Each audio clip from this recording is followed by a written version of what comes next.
Hi, I'm Ryan Lineker, and you are watching the Real Estate Daily with the House Heroes. If you're asking what happened to Troy, I offed him. He's in a dumpster somewhere, so you're gonna have to put up with me for the day. Today is Friday, April 29th, and one of the first articles I want to talk to you about are adjustable rate mortgage. CNBC just came out, and adjustable rate mortgages are gaining in popularity.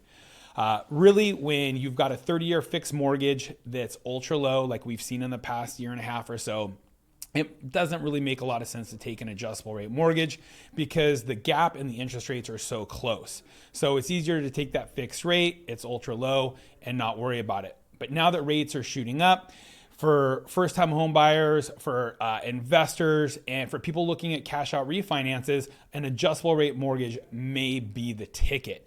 You know, they come in different flavors, a 5-year, a 7-year, 10-year, pegged to different indices.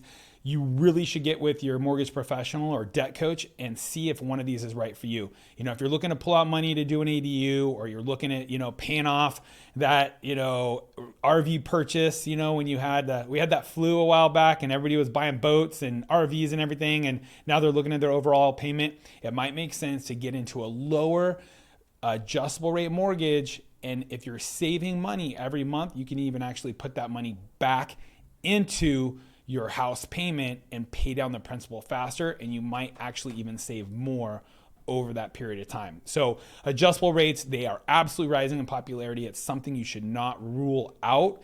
And one of the things we talk about is you may have a very good opportunity to refinance in the near future. And that rolls right into our next slide, courtesy of CNBC as well. 81%, so over 3/4 of American adults are worried about a recession hitting this year. Now, history has shown us, other than the Great Recession that was caused by real estate, most recessions are very good for real estate values. Why, you ask? Well, because the Fed normally has to come in and lower interest rates and have quantitative, not easing, but yeah, I guess quantitative easing to help spur the economy along, right? And so you're going to have an opportunity in most recessions to see those rates drop, and you've got a potential opportunity for a refinance. So if we do hit a recession, and really we're potentially halfway there. We just, yesterday we got the news that the GDP was down 1.5%, and they expected it up. So it was really like a 2.5% swing from their expectations. But a GDP is indicated by 2 quarters of falling GDP, right? So that's what's going to indicate a recession. 2 quarters of falling GDP. We're already 1 quarter in. So potentially we could be half the way to a recession already. So now you're talking about hitting this year. A lot of people talked about it maybe being a year or two out. Now we're looking at potentially this year being in a recession. It's going to be very interesting to see what the Fed does, because they're still talking about raising short-term interest rates, and they're meeting next week, right? So I think it's May 4th. They're still talking about a 0.5 point. Some of the Fed chairs are talking about 3/4 point. It looks like a 0.5 point is already baked in.